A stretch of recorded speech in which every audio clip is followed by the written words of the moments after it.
welcome to NTV7's Budget 2011 talk show brought to you by Ambank Group. I'm Sheahnee Iman and I'll be your host this afternoon as my guest and I discuss Datuk Najib Tun Razak's second budget as Prime Minister, titled Together Striving Towards a High-Income Economy. Ambitious? Well, some people are already referring to it as an election budget, poised to win back voters for the BN with people-friendly measures aimed at spurring the economy and consequently incomes. Now, we've already had a hint of the topics that will play a major role in the announcement through a series of focus group meetings held by the government focusing on, among others, human capital, private and public service delivery, green technology, income generation for the poor, social issues, inclusive development and small, medium and micro enterprises. But to get a better idea of what to expect for Budget 2011, I have here with me in the studio three esteemed guests. And of course, we welcome economist and advisor to the National Economic Action Council, Datuk Dr Zainal Aznam. Welcome. Okay. We also have the UNDP resident representative for Malaysia, Singapore and Brunei, as well as an economist, Mr. Kamal Malhotra. Welcome. And of course, the president of the Chartered Tax Institute of Malaysia, Mr. Guan. Welcome, gentlemen. Good to have you with us in the studio. Now, before we kick things off for our viewers, you can also participate in our discussion through Twitter at twitter.com/NTV7Budget2011. We look forward to receiving your feedback and suggestions. Right, gentlemen, let's kick things off with the first question. The PM has said that Budget 2011 will put Malaysia on track to high-income developed nation status by 2020.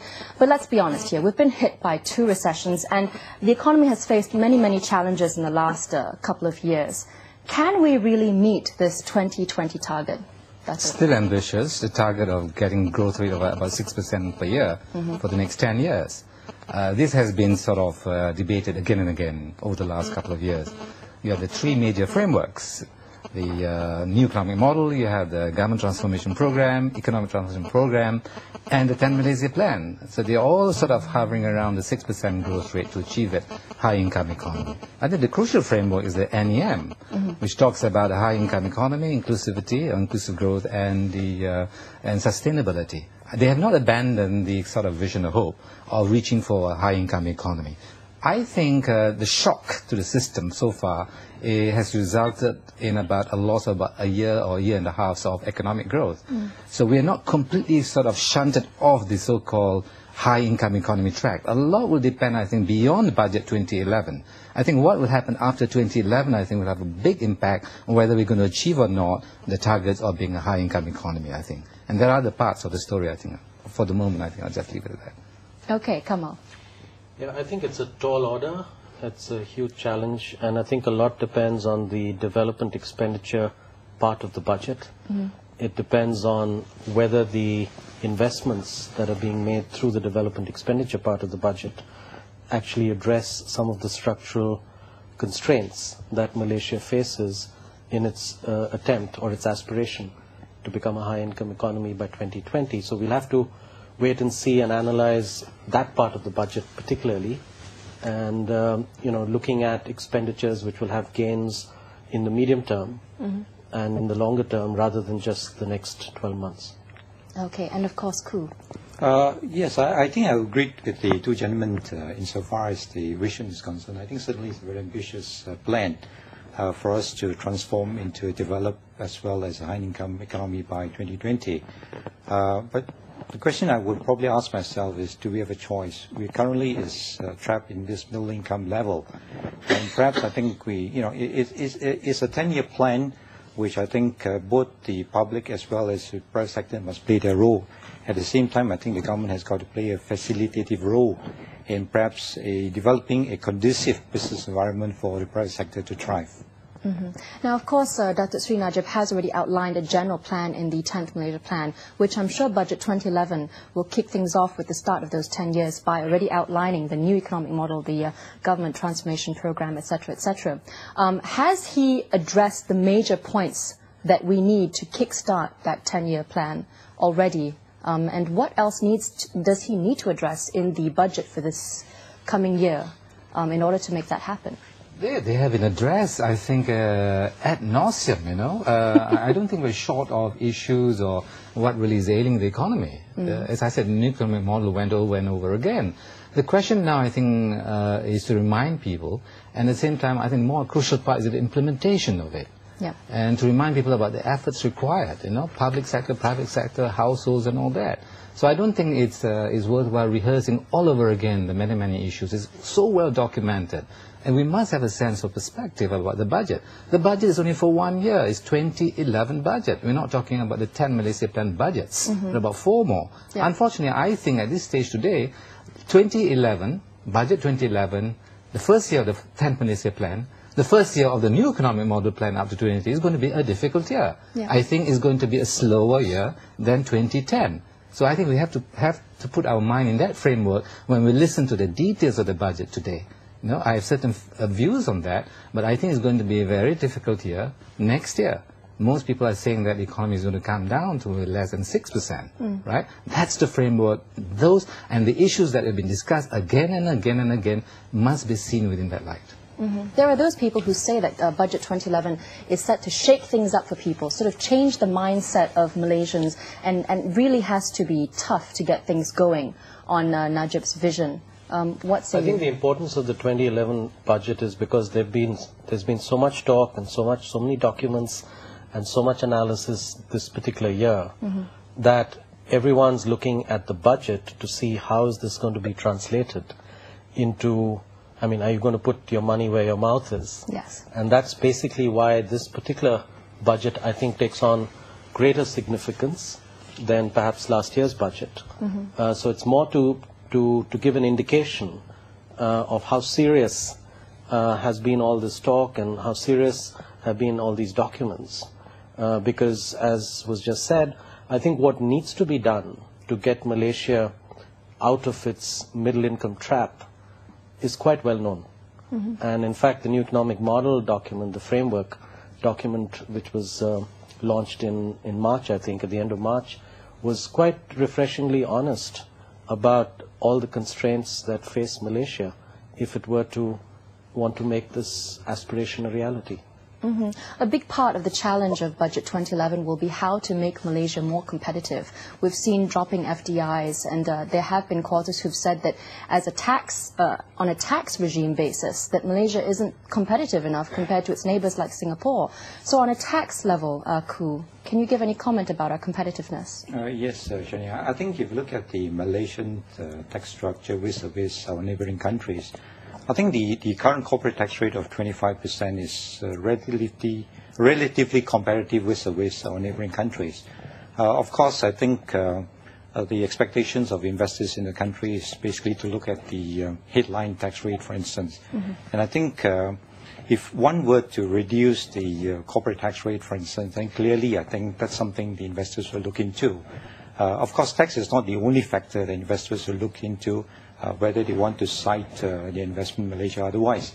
And clearly there has got to be other factors, the government public delivery system, for instance, infrastructure availability, human capital availability, etc.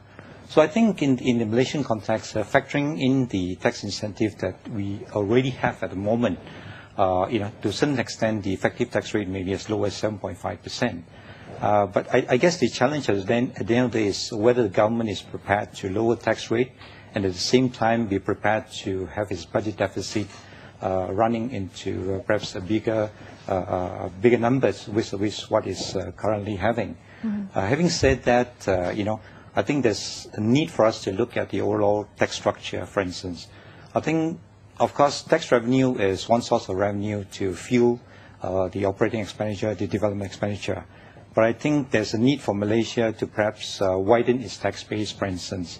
And I think there's a need for us to move into broad-based consumption tax like GST, for instance.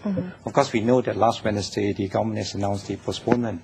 I'm actually hoping that the government will perhaps announce some timeline as to when they intend to implement GST. Yeah, this is what I mean, but I'd like to go beyond that, as Khoo mentioned just now. I think we need to go beyond just looking at a tax structure, and pinning all the blame on what's happening to the economy and the lack of private investment simply on the tax rates.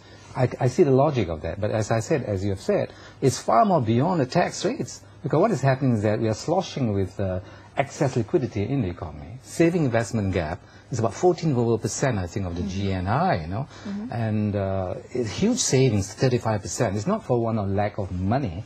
sloshing around the economy. He said, why is it with the saving investment gap, current account deficit so big, why is it that it's not being translated into actual investment and growth? Growth is going to be the key part of this budget. Okay. Yes, to the tax, but we really have to put it in the context. Yeah, if I can add to this, just to quickly say that tax incentives may be important in specific cases for specific companies, but in the larger picture, I think that's not the issue, because I think Malaysia is in the range of tax structure in the region. It's not that Malaysia has got high taxes, either in the corporate or individual side, and there are more fundamental structural issues that are the reason for why investment is not coming in, or why in fact domestic investment is going out rather than investing in Malaysia. And that really needs to be the focus in many ways. We're going to have to hold that thought for a second. We'll just take a short break, gentlemen. And of course, to our viewers, we'll be back right after this to talk more about Budget 2011.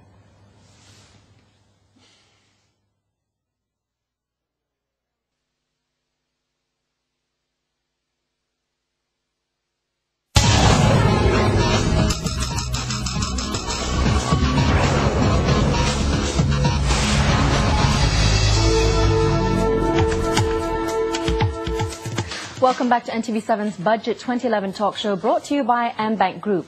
Now, before we jump back into our discussion with our studio guests, let's quickly cross over to Parliament, where my colleague Melissa Ong has updates on the run-up to the Prime Minister's budget announcement. Melissa?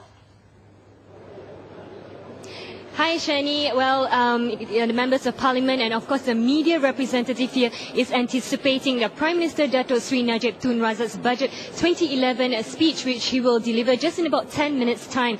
And, of course, the budget team together, striving towards a high-income nation economy, is expected to set stage for the programs of Under the 10 Malaysian Plan. And just before the MPs step into the Day 1 Rakyat, I managed to get hold of 2 MPs to share their comments on the budget. And here, of course, with me is YB KJ. Hi, YB. Thanks for joining us. So, YB, what do you expect to see in this budget? Do you think it would be a people-friendly budget?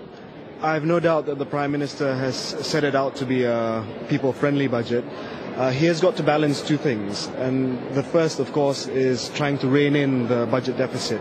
So there has to be a clear indication that there is fiscal discipline and prudence in the budget, bringing down spending. But at the same time, he has to be able to fund the social programs in order to make it rakyat friendly.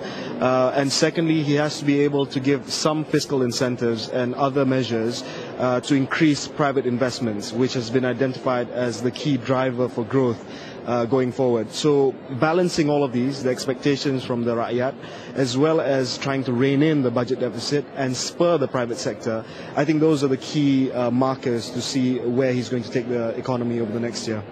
So, YB, as an UMNO youth chief, I'm sure you have talked to some of the younger generation. So what are they expecting in this budget? Well, there are 3 major items which I think young people are looking at, and we gathered this through the BN Youth Lab. One is training, the other one is housing and job opportunities. So those 3 things are major items for the younger generation. Thank you, YB, for joining us. Thank you. And of course, Sheahnee here with me also is YB Pua. Hi, YB, how are you doing? Good afternoon. Yep. So, YB, what are your hopes in this budget? I think what we hope to see is this budget is that the government will continue, or rather the government will actually take efforts to ensure that the spending by the government will be, will be moderated, will be prudent, will save the rakyat's money. They will implement measures to ensure that the taxpayers' money will be properly utilized, and they will implement measures such as open tenders to ensure that all projects given by the government will achieve the greatest value for the lowest price. So what particular areas do you think that the government should address immediately? I think one of the areas that the government must address immediately is on public transportation. We have heard all this while on the ETP, the GDP, on the